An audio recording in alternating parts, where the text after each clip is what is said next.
महाराजगंज के नगर पंचायत पनियरा में महाराज गुह्यराज निषाद की जयंती बड़े ही हर्षोल्लास के साथ मनाई गई। मंगलम पैलेस में आयोजित इस भव्य समारोह में समाजवादी पार्टी के दिग्गज नेताओं और कार्यकर्ताओं ने शिरकत की। कार्यक्रम की शुरुआत महाराज गुह्यराज निषाद के चित्र पर माल्यार्पण कर उन्हें याद करने के साथ हुई। कार्यक्रम के आयोजक राजेश निषाद रहे, जबकि मुख्य अतिथि के रूप में अमरेंद्र कुमार और विशिष्ट अतिथि के रूप में तूफानी निषाद व दयाशंकर निषाद मौजूद रहे। सपा नेता अमरेंद्र निषाद ने समाज को संबोधित करते हुए कहा कि अगर निषाद समाज का सर्वांगीण विकास चाहिए तो आगामी चुनावों में सपा की सरकार बनाना अनिवार्य है।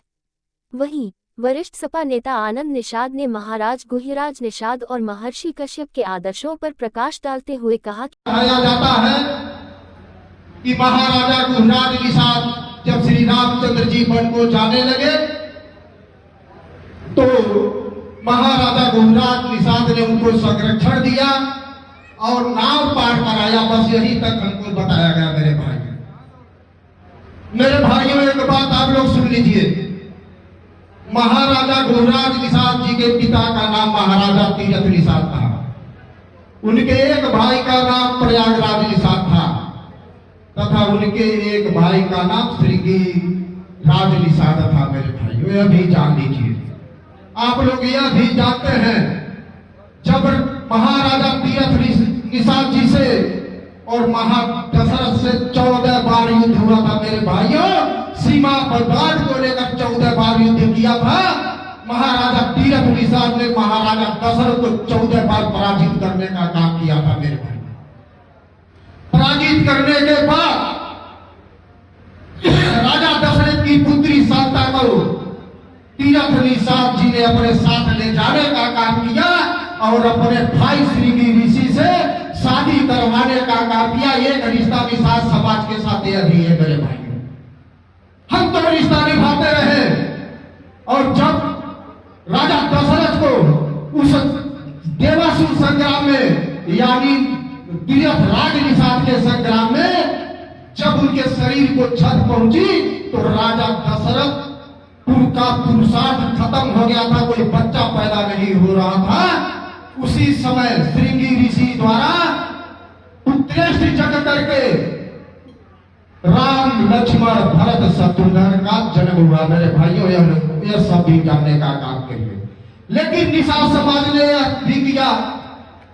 लेकिन किस तरह से यह सामंतवादी लोग क्षत्रिय कुल के लोग अगर मित्रता थी हमारे लोग सखा थे, निषाद समाज सखा थे तो द्वापर युग में फिर 90 कान उठा के काटा गया। मेरे भाई अगर यह समाज हमारी सखा था तो और कल युग में आप लोग देख लीजिए यही सामंतवादी लोग यही क्षत्रिय समाज के लोगों ने फिर हमारी बहन फूलन देवी के साथ कौन कौन सा अत्याचार नहीं किया और अत्याचार करने के बाद हमारी बहन ने दुर्गा का रूप धारण किया और उन राक्षसों का वध करने का काम किया।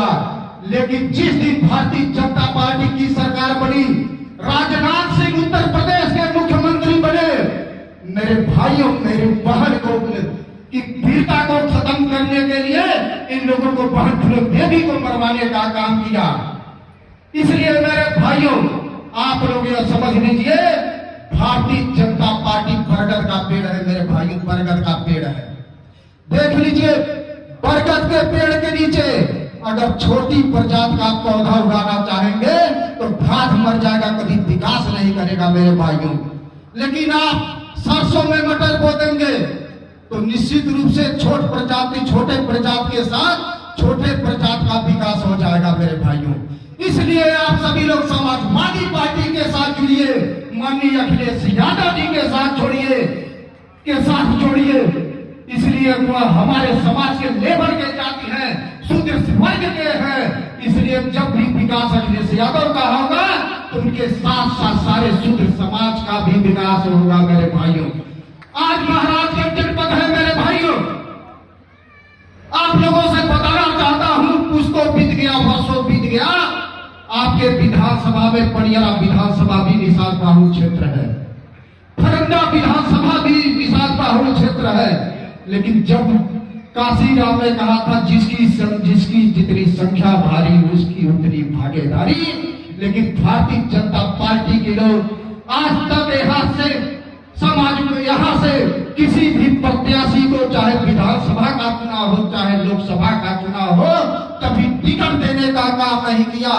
वह लोग उस प्रथा को मानने वाले हैं, मनु विधान को मानने वाले हैं। एक बेगारी प्रथा थी मेरे भाइयों, बेगारी प्रथा मनु ने चलाया था। उस बेगारी प्रथा का मतलब यह था कि शूद्र समाज काम तो करेगा लेकिन मजदूरी उसको नहीं मिलेगी, यह बेगारी प्रथा था।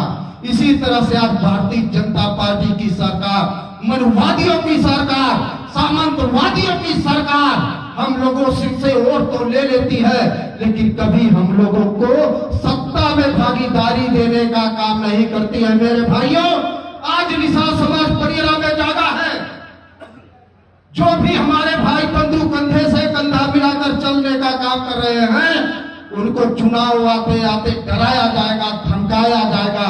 एसडीएम से धमकी मिलेगी, पुलिस कप्तान से धमकी मिलेगी, यहाँ के एसएचओ से धमकी मिलेगी मेरे भाइयों। लेकिन गीता के उस उपदेश को आप लोग याद करना जिसमें लिखा है नैनम चिंतन्ति शस्त्राणि नैनम दहति पावकः न चैनम क्लेदन्ति तापो न शोषयत मारुतः। मेरे भाइयों, इन लोगों से इस तरह की भावना और कलेजा रखकर लड़ने का काम है और मनुवाद को मिटाने का काम है। समानता और भाईचारा स्थापित करने का काम है। इसी शब्दों के साथ अपनी बारी को विराम देते हैं। जय हिंद, जय भीम, जय समाजवाद।